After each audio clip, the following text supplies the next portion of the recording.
चलेगा, नहीं चलेगा, नहीं चलेगा। विस्थापन के जगह में व्यवस्थापन करना होगा, करना होगा, करना होगा। विस्थापन के जगह में व्यवस्थापन करना होगा, करना होगा, करना होगा। आज हम राजधानी रायपुर के नगर निगम व्हाइट हाउस पहुंचे हैं, जहां आप देख सकते हैं ये वो लोग हैं जिनके ठेला गुमटी हटाए गए हैं, जिसके बाद ये लोग आज भूख मिटाने भीख मांगो अभियान चला रहे हैं और प्रदर्शन कर रहे हैं नगर निगम के सामने। इनसे हम बात करेंगे और जानेंगे कि ये किन मांगों को लेकर आज यहाँ पहुँचे हैं। क्या है आप लोगों को ये पूरा? एक ही मांग है, हमको जीविका चलाने दो। हम जीविका कैसे चलाते थे? सड़क के किनारे खड़ा होकर के कोई फल बेचता था, कोई कपड़े बेचता था, कोई चश्मा बेचता था, हाँ जो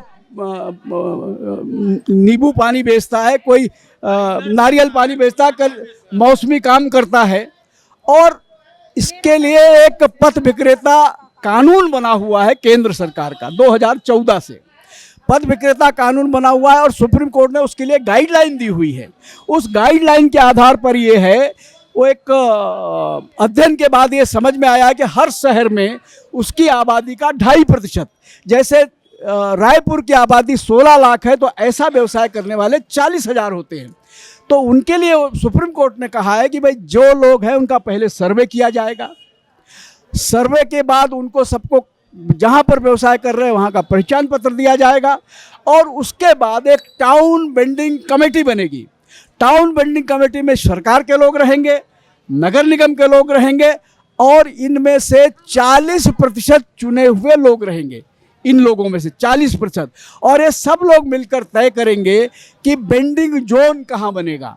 बेंडिंग जोन का मतलब यह है कि ऐसी जगह जहाँ पर व्यवसाय हो सके। उसके बाद इन सबको वहाँ व्यवस्थापित किया जाएगा और सारी सुविधाएं नगर निगम वहाँ उपलब्ध कराएगा। पानी भी होगा, टॉयलेट भी होगा, खड़े होने की जगह होगी। लेकिन ये सरकार प्रारंभिक काम, सर्वे का काम, हम पिछले 5 साल से लड़ रहे हैं कि सर्वे करो, तो मुश्किल से 5-8 हज़ार लोगों को इन्होंने दिया है और एक अपने बैठ करके एक बेंडिंग कमेटी बना ली है जिसमें इनका कोई प्रतिनिधि नहीं है और ये सब काम करके इस सब लोगों को उजाड़ना चाहती है। इनके आंखों के सामने गरीब है ही नहीं। अब ये जो चौपाटी बनी हुई है NIT के सामने, वहाँ पर इन्होंने कहा था कि आप यहाँ 52-55 लोग हैं, हम उनके लिए बना रहे हैं, और बाद में क्या किया, बड़े लोगों को उसको लाखों रुपए में उसको दे दिया। इनके पास तो रोज कमाना और रोज खाना है, पैसे कहाँ से लाएंगे। और पिछले 15 तारीख से इनका व्यवसाय बंद है। आज 15 फरवरी से 24 दिन हो गए। इन 24 दिन में हालत हो गई, घर में बच्चों को भोजन नहीं दे सक रहे हैं और होली का त्यौहार सामने आ रहा है, लेकिन कोई सुनने को तैयार नहीं है। तो हम ये एक इस अभियान के माध्यम से शायद सुन लें, क्योंकि भीख मांगना अपराध है, या हमको जेल में बंद कर दें, कम से कम घर में बाकी लोग का नहीं तो हमारा तो पेट भर जाएगा। इसलिए अभियान शुरू किया हुआ है ताकि इनके आँख और कान खुले। शासन प्रशासन के जिम्मेदार लोगों से आप लोगों ने अर्जी लगाई है, किन से लगाई है? हमने जनप्रतिनिधियों से बात की, पिछले महापौर से भी बात की थी, पिछले सभापति से भी बात की थी और यहाँ के 2 बार समय लिया हमने। ये तो अब ट्रांसफ़र होकर चले गए हैं। 2 बार इनसे समय लिया, 2 बार उन्होंने समय दिया और गायब हो गए यहाँ से। तो उनके नीचे के अधिकारी से बात की, उन्होंने कहा नहीं हम आपकी बात को समझ रहे हैं, करेंगे। इस नए महापौर से भी कल मैंने बात की है कि भाई आपसे हमको मिलना है, ये सब करो। कलेक्टर से बात की। जनप्रतिनिधियों में चूँकि मैं स्वयं विधायक रहा हूँ और इस यहाँ जो पार्टी आजकल चलती है उसका प्रदेश का वो है, तो उनसे रुक जाओ भाई, एक बात हो रही है तो कोई सुनने को तैयार नहीं है। हम देख रहे हैं, हम करेंगे। और ये महापौर जो आज हैं वो हमको इन पर ज़्यादा भरोसा है, क्योंकि एक मीटिंग में वो बैठी थी और उस समय नेता प्रतिपक्ष थी, तब उन्होंने लोगों से कहा नहीं इनको व्यवस्थित करना है। लेकिन अब वो उस दिन पहली बार इसलिए हटाया कि इनका जुलूस आने वाला है 15 फरवरी को, इसलिए हटा दिया। उस दिन से हटा है तो बंद है।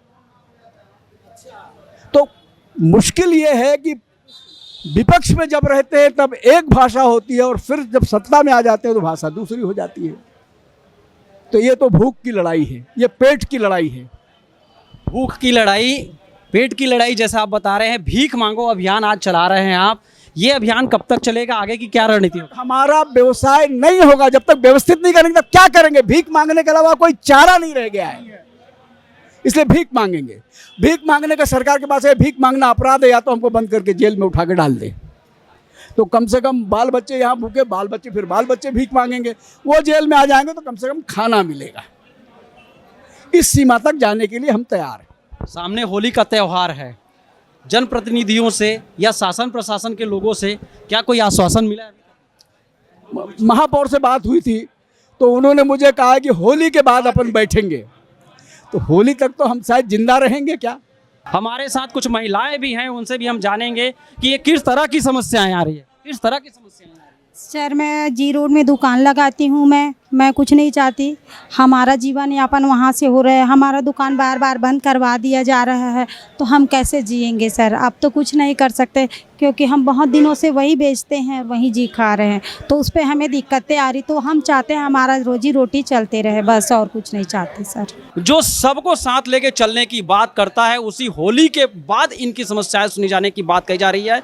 आज ये भूख मिटाने भूख मांगो अभियान के तहत आज यहाँ पहुँचे हैं और अपने लोगों के पेट भरे जाने की बात कर रहे हैं, कि पेट के लिए अन्न की बात कर रहे हैं, कहीं न कहीं इनकी व्यवस्थापन की बात कर रहे हैं। इसी तरह की और भी खबरों के लिए बने रहें वायरल छत्तीसगढ़ के संग।